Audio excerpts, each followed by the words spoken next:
Big Boss season 9 முடிஞ்சிருச்சு. இதுக்கு மேல என்ன பண்ண போறோம் அப்படிங்கிற மிகப்பெரிய கேள்வி பல மக்கள் இடத்துல இருக்கும். அன்பார்ந்தவர்களே, இந்த சீரியலாக இருக்கட்டும், இந்த பிக் பாஸாக இருக்கட்டும், நம்முடைய நேரத்தை கொள்ளையடிக்கக்கூடிய மிகப்பெரிய கருவியாக இருக்கின்றது. அது மட்டும் இல்லாமல் நம்முடைய செயல்பாடுகளிலேயே ஒரு மாற்றத்தை ஏற்படுத்தக்கூடிய ஒரு கருவியாக இருந்து கொண்டிருக்கிறது. உதாரணமாக இந்த பிக் பாஸை நாம் எடுத்துக்கொள்ளலாம். இஸ்லாம் என்பது ஒரு மனிதனுடைய குறையை மறைக்க சொல்கிறது. ஆனால் இந்த பிக் பாஸ் என்பது இவன் இந்த தப்பு பண்ணிட்டான், இதை இவன் செஞ்சுட்டான் அப்படின்னு போட்டு கொடுக்க சொல்லுது.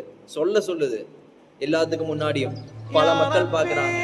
அந்த பல மக்களுக்கு முன்னாடி இவன் நல்லவன், இவன் கெட்டவன் அப்படின்னு ஒரு பணத்திற்காக, ஒரு சொற்பமான பணத்திற்காக காட்டி கொடுக்குறாங்க. அப்ப மக்களுடைய மனதில் என்ன ஆகும்? இவன் தான் நல்லவன், இவன் தான் கெட்டவன்.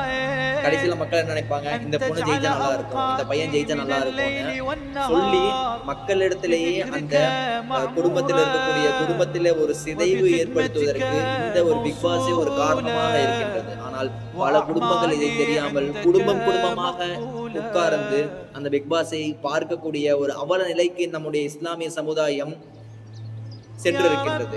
நாம் எல்லாம் அந்த பிக் பாஸை பார்க்கிறோம், அவங்க ஜெயிச்சுட்டாங்க.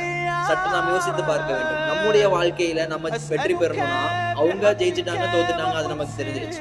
நம்முடைய வாழ்க்கையில் அல்லாஹ் தஆலா கேட்கக்கூடிய கேள்வி இருக்கு. நாம் சரியாக பதில் சொல்வதற்கு நம்மை தயார் செய்திருக்கின்றோமா என்பதை ஒவ்வொரு இஸ்லாமிய சொந்தங்களும் சிந்தித்து செயல்படுவதற்கு கடமைப்பட்டிருக்கின்றோம். இன்ஷா அல்லாஹ் அல்லாஹ்விற்காக மாற்றத்தை ஏற்படுத்துங்கள். அல்லாஹ் தஆலா சிறந்த வாழ்க்கையை தந்தருள் புரிவானாக. அஸ்ஸலாமு அலைக்கும் வரஹ்மத்துல்லாஹ்.